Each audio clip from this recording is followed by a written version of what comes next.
एक तरफ अज़्म इस्तेहकाम पाकिस्तान की पॉलिसी, स्ट्रेटजी या ऑपरेशन की बात करते हो कि जी दहशतगर्दी रुकनी चाहिए। कौन कहेगा जो दहशतगर्दी नहीं रुकनी चाहिए?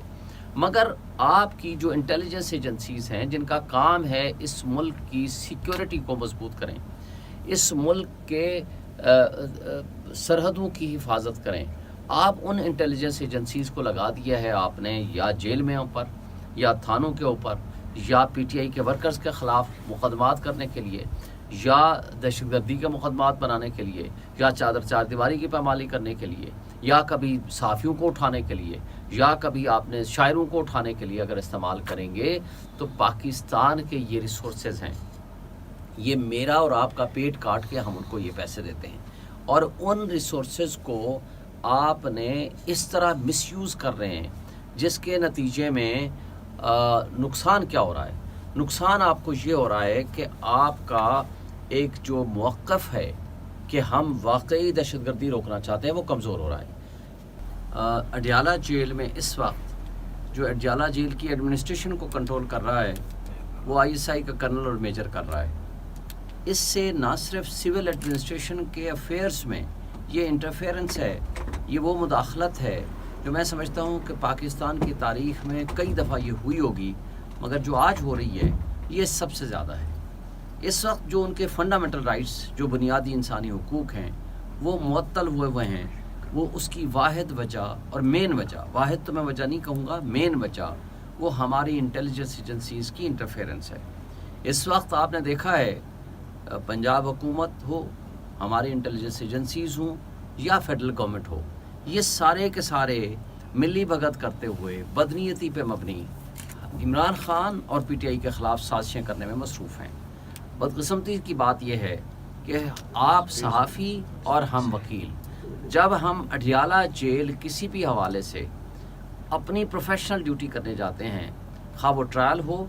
खा वो इमरान खान साहब से मुलाकात हो, तो हमारी गाड़ियाँ 1.5 किलोमीटर पहले रोक दी जाती हैं। इस सिलसिले में मैंने चैलेंज कर रखा है एक रिट पटिशन के ज़रिए, जो कि अगले हफ्ते में 2/7 को फिक्स है जस्टिस समन रिफत साहिबा के पास। अब जो ये कुछ हो रहा है जिसको मैंने अभी चैलेंज किया है, इमरान खान साहब ने इसको already chief justice of Pakistan की सरबराही में जो बेंच नैब की अपीलें सुन रहा था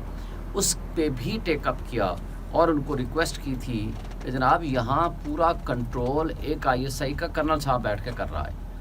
अब उसको उन्होंने कहा जी मैं बहुत जल्द विज़िट करूँगा और उनको पता भी नहीं चलेगा और हम चेक कराएंगे, ख़ुद करेंगे या चेक कराएंगे, मगर आज तक कुछ भी नहीं हुआ। तो हमें मजबूरन उस पर रिट पिटीशन फाइल करनी पड़ी। आज जो सिचुएशन चल रही है उस हवाले से जो नवाज शरीफ साहब थे उनको 15-15 बंदे रोज़ की मुलाकातें करते थे और उनके आर्डर्स के ऊपर उनको लिए वहाँ से खाने आते थे। एयर कंडीशन रूम्स में रखे हुए थे जो कि 5 स्टार होटल की तकरीबन फैसिलिटीज़ थी, जो आप जा कर के अभी भी वो कमरे और वो चीज़ें मौजूद हैं, आप जाकर देख सकते हैं। मगर इमरान खान को एक ऐसे सेल में जो कि काइंड ऑफ डेथ सेल है, 8 से 10 का भी उससे भी छोटा कमरा है, उसके अंदर रखा हुआ है। आपने देखा है इन्होंने ख़ुद वो वीडियोस और तस्वीरें शाये की हैं जिसके अंदर जिस अंदाज से उनकी वो कपड़े लटके हुए हैं और जिस अंदाज से वो एक ओपन वाशरूम है, वो आप उससे अंदाज़ा लगा सकते हैं। और एक एयर कूलर दिया हुआ है, जो फैसिलिटीज़ एक आम कैदी को वहाँ हैं वो एक साबिक प्राइम मिनिस्टर वाली कोई वो फैसिलिटी नहीं दी गई। और उसके पीछे कौन शामिल है वो आपने देख लिया। देखें, इमरान खान साहब ने आज तक हमें नहीं बताया था, जब हम पूछते थे कि जी वो बड़ा कहते हैं कि जी आपको बड़ी फैसिलिटीज़ अवेलेबल हैं, वो कहते हैं मेरी ज़ात को छोड़ें, आप आगे चलें, आप प्रिंसिपल्स पे बात करें। लेकिन जब इन्होंने ये चीज़ें ख़ुद सामने ले आए और उसके ऊपर इमरान खान साहब से जब पूछा गया मीडिया ने, उन्होंने उसकी पूरी तफसीलात आपके सामने बयान कर दी। तो मैं ये समझता हूँ कि ये किसी लिहाज से आइनी और क़ानूनी हरकत नहीं है।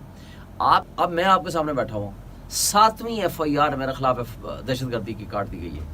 क्यों कि मैं 50 बंदे, 100 बंदे, 200 बंदे, 500 बंदे के साथ मैं एहतजाज करता हूँ या बाहर निकलता हूँ या तकरीर करता हूँ तो मैं सबसे बड़ा दहशतगर्द हूँ इस्लामाबाद का। अगर ये तर्ज़ अमल आपने अडॉप्ट कर किया तो इसका नुकसान क्या है? वो रिसोर्सेस, वो पर्सनल, वो डिपार्टमेंट्स जिन्होंने वाकई सही सेंस में दहशतगर्दी को रोकना है, आपने उन रिसोर्सेस को, उन पर्सनल को, उन शख्सियात को, उन इदारों को आपने पॉलिटिकल एक्टिविस्ट के ख़िलाफ़ इस्तेमाल करना शुरू कर दिया। جس کا نقصان یہ ہے کہ آپ ٹرو سینس میں دہشت گردی کو تو روکنے میں کامیاب نہیں ہو سکے، مگر اس کا نقصان یہ ہوا کہ عوام اور ہماری فوج کے درمیان ایک کائنڈ آف مسٹرسٹ ہو گیا۔ اور وہ مسٹرسٹ کا نقصان کیا ہے؟ وہ نقصان یہ ہے کہ جب بھی آپ کوئی ایسی بات کرتے ہیں لوگ آپ پہ ٹرسٹ نہیں کرتے۔ اور دوسرا آپ دیکھیں، یہ تمام ریٹرننگ آفیسرز کی شکایات ہیں اور تمام پولیٹیکل پارٹیز کی شکایات ہیں کہ ریٹرننگ آفیسرز کے سر پہ ڈنڈا دے کے جب آپ نے ان سے دھاندلی کرائی، فارم 47 جعلی بنوائے، فارم 45 کی حکومت کے تحت ہم جو سیٹیں جیت رہے تھے اس کو آپ نے تبدیل کرایا، تو یہ اس میں ہماری انٹیلیجنس ایجنسیز کا ہاتھ ہے اور تمام پولیٹیکل پارٹیز نے اس کا الزام لگایا ہے۔ بلکہ یہ بھی رپورٹس کچھ پولیٹیکل پارٹیز نے کیا ہے کہ ان انٹیلیجنس ایجنسیز کے اہلکاروں نے پیسے پکڑے ہیں اور جس کو بنیاد بنا کر کے انہوں نے لوگوں کو رزلٹ دیے ہیں۔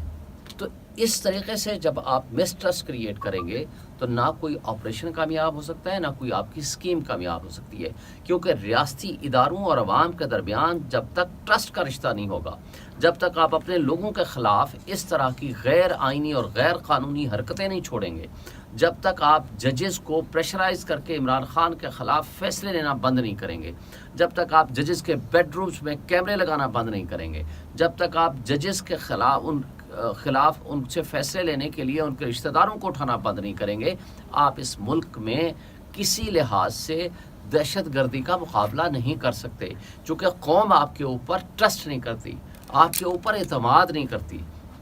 جس کی وجہ سے آپ نے دیکھا ہے کہ ہمارا آئین معطل ہو چکا ہے، قانون کی حکمرانی صرف ایک خواب بن کے رہ گئی ہے اور نظام انصاف صرف کرپٹ لوگوں کو بینیفٹ کر رہا ہے، اور جو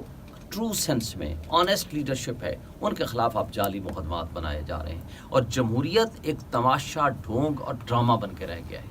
آپ دیکھیں، مجھے بتائیں، آج آپ کے سامنے